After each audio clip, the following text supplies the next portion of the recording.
Evening time ஆயிடுச்சு. சரி செடிக்கெல்லாம் தண்ணி ஊற்றலாம் அப்படின்னு வந்தேன். செடியெல்லாம் அழகாக பூத்திருக்கு. பார்த்தா ரொம்ப அழகாக இருந்துச்சு. அதை உங்ககிட்ட ஷேர் பண்ணுறேன் வாங்க. நான் ஈவினிங் டைம் எப்படி செடிக்கு தண்ணி ஊற்றுவேன்னு பார்க்கலாம்.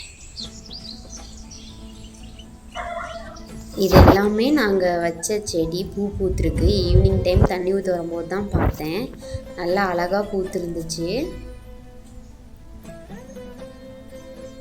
இதிலேருந்து பாதி பூவெல்லாம் குரங்கு பிச்சு சாப்பிட்டு போயிடுச்சு. இது ஒரு ரெட் ரோஸ், இது ஒரு பிங்க் ரோஸ், பட்டர் ரோஸு. இது என்ன செடின்னு எனக்கு தெரியல. இதுதான் எங்கள் ஊர். எப்படி இருக்குன்னு சொல்லுங்கள். நல்லா கண்டு கேட்டின தூரம் வரைக்கும் பச்சை பசைன்னு தான் இருக்கும். நிறைய செடி மரம் கொடி அப்படின்னு இருக்கும். ஈவினிங் டைம் நான் ஓஸ் போட்டு தான் தண்ணி பிடிப்பேன். இன்றைக்கின்னு பார்த்து தண்ணி ரொம்ப சின்னதாக வந்துச்சு. வெயில் காலங்கிறதுனால தண்ணி வந்து நிறைய விட மாட்டேங்கிறாங்க. நம்மளும் வேஸ்ட் பண்ண வேண்டாம். நான் கொஞ்சம் கொஞ்சமாக எடுத்து ஊற்றிட்டேன். ஓஸ் போட்டு பார்த்தோம் தண்ணி வரல. சரி ஓகே பரவாயில்ல அப்படின்னு சொல்லிட்டு நான் கொஞ்சம் கொஞ்சமாக பக்கெட்டில் எடுத்துகிட்டு வந்து எல்லா செடிக்கும் ஊற்றினேன்.